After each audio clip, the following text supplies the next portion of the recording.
Assalamualaikum warahmatullahi wabarakatuh. Apa kabar kalian? Semoga kalian baik-baik saja dan tetap diberikan kesehatan oleh Allah Subhanahu wa taala. Bantu channel kami dengan cara subscribe dan tekan tombol lonceng kalian. Terima kasih. Semoga kisah ini bermanfaat.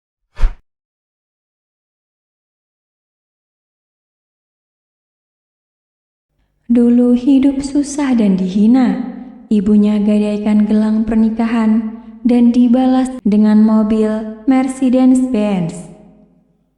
Bisa mencapai titik mandiri dan sukses, rupanya Alha melewati banyak masa pahit dalam hidupnya. Hidup memang bisa berubah total, apalagi setelah berusaha keras dengan diiringi doa. Orang yang dahulu direndahkan bisa saja tiba-tiba diangkat derajatnya. Pengusaha kosmetik dan ahli tata rias asal Malaysia, Dato' Abdul Al-Halim Muhammad Al-Fadzil, memberi hadiah ibunya bernama Norsham Ahmad sebuah mobil mewah. Melansir dari Intisari, mobil Mercedes-Benz itu diberikan oleh pria yang akrab disapa Alha Alfa dalam rangka hari ulang tahun sang ibu yang ke-60. Bisa mencapai titik mandiri dan sukses, rupanya Alha melewati banyak masa pahit dalam hidupnya. Dikutip dari M-Star pada hari Rabu 1 Mei 2019, Alha berusia 31 tahun membagikan kabar menghadiahi ibunya mobil untuk menginspirasi orang lain dan juga sebagai pengingat bagi dirinya untuk melayani orang tuanya. Sebelum mencapai level ini, Alha membagikan kisahnya bahwa ia bukan berasal dari keluarga berada.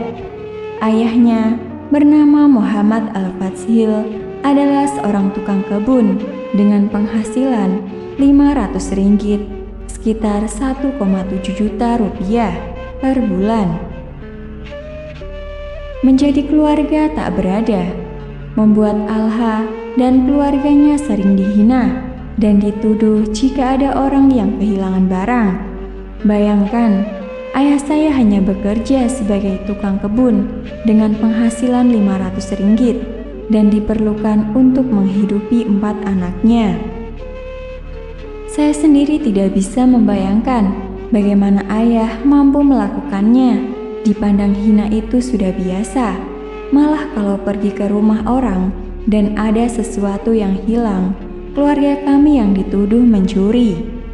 Ketika ingat masa itu memang sedih, tapi situasi itulah yang membuat saya bertekad untuk berhasil dalam hidup, untuk membantu keluarga, dan tidak ada lagi yang menghina dan menuduh kami sebagai pencuri, ujarnya. Alha juga mengisahkan ketika ia berhasil diterima di perguruan tinggi, ibunya rela menggadaikan gelang pernikahannya untuk menutupi kekurangan biaya masuk universitas.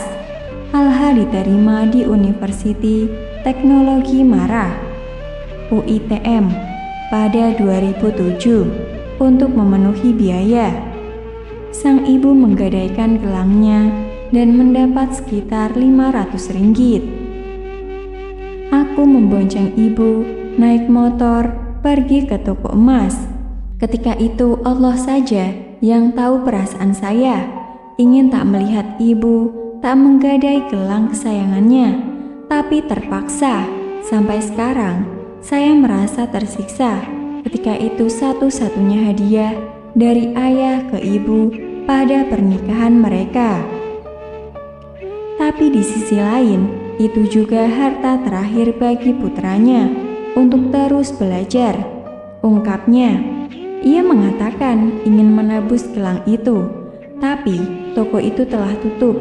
Ia juga tak bisa membandingkan mobil pemberiannya dengan pengorbanan orang tuanya.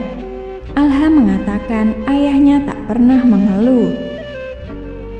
Alha tahu ayahnya banyak berkorban dan mengalami kesulitan dan kesedihan, tapi sang ayah tak pernah menunjukkannya. Dulu setiap hari raya, hal yang saya ingat, ayah pakai baju Melayu yang sama 2-3 tahun. Kalau ditanya kenapa tidak beli lagi, beliau bilang bajunya masih bagus. Tapi saya pernah dengan percakapannya dengan ibu. Beliau tidak beli karena tak punya cukup uang dan ingin anak-anaknya pakai baju baru di hari raya. Sejak itu saya berazam akan memastikan ayah pakai baju baru setiap hari raya. Tuturnya mengenang. Sementara itu, ia berharap ini akan menginspirasi para pengusaha baru dan orang-orang untuk selalu berbakti pada orang tua. Pikirkan mereka, orang tua dulu, baru diri sendiri. Kalau ada sesuatu yang sulit, minta pendapat mereka. Semangatnya orang tua sebenarnya adalah energi yang diberikan Tuhan pada kita. Ingat, istri, suami, teman, pacar, atau tunangan bisa meninggalkan kita, tapi orang tua akan tetap di samping. Bahkan ketika kita terkadang melupakan mereka, pungkasnya.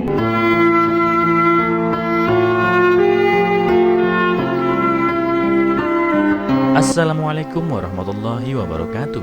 Apa kabar kalian? Semoga kalian baik-baik saja dan tetap diberikan kesehatan oleh Allah Subhanahu wa taala. Bantu channel kami dengan cara subscribe dan tekan tombol lonceng kalian. Terima kasih. Semoga kisah ini bermanfaat.